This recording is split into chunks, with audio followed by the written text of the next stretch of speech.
Hi guys, Rishi Sunak will attempt to face down the crazies in his party over Rwanda, as the government, at least at the moment, seem to be rejecting any amendments to the bill currently going through Parliament. This follows a threat from moderates in the party to pull their support if the Prime Minister allowed amendments that would undermine international law to be inserted. So this week will be a crunch time for the Prime Minister. Will the headbangers rally enough support to bring him down?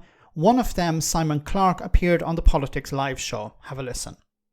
The government's own assessment is that the bill, as currently drafted, has only a 50-50 chance of success, and that is not something which I think we can accept. This is an issue which we know is of paramount importance to the people who put their trust in us in 2019 to change Britain for the better. You vote against it or you would abstain?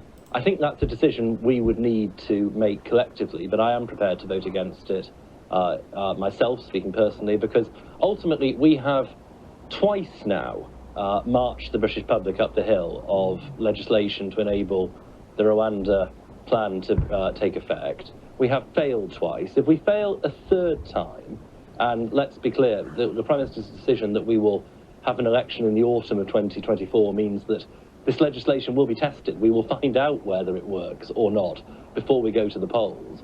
If it fails on contact with reality, and there is every reason, as Robert Jenrick has said, to believe, sadly, that it will, then there will be no place to hide. Therefore, it is better that we don't maintain what I'm afraid is a polite fiction, that a bill which is still riddled with holes for people and crazy lawyers to exploit will do the job.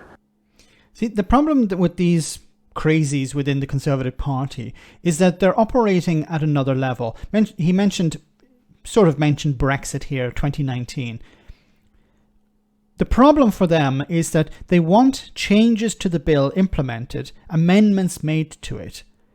But Rwanda have said that if there are any changes made, they will pull their support. So Rishi Sunak can't go along with the crazies, because if he does, he's breaking international law, and it may already be the case that this bill would break international law. But he would be going against an agreement that he had signed with Rwanda. Rwanda said, look, we'll agree to this, but you don't make any more changes. If he makes more changes, then they'll pull their support. So what do the crazies in the Conservative Party actually want to achieve? Now, it's also possible that this was never designed to work in the first place, that this was all just a distraction. And I think that could be the case, because the bill as it currently stands would allow ministers to override international law. They would be able to exclude certain aspects of the agreement, or international agreements. So this isn't going to get through the House of Lords either. So the current bill as it is probably not going to get through the House of Lords. And the amendments that the headbangers want put in certainly will not, because it will be rejected by Rwanda, where you want to send people to in the first place. So I think this is all just a distraction that Rishi Sunak is relying on. Convince the public that they need to be concerned about immigration. We're dealing with immigration. We have this bill to send people to Rwanda, so that they're not talking about the cost of living crisis. They're not talking about the NHS. They're not talking about 13 years, 14 years of Tory disaster, austerity, all the problems, Brexit, things like this. So if the public are not focusing on these, and they're focusing instead on Rwanda, then we can continue this merry-go-round as Rishi Sunak has described.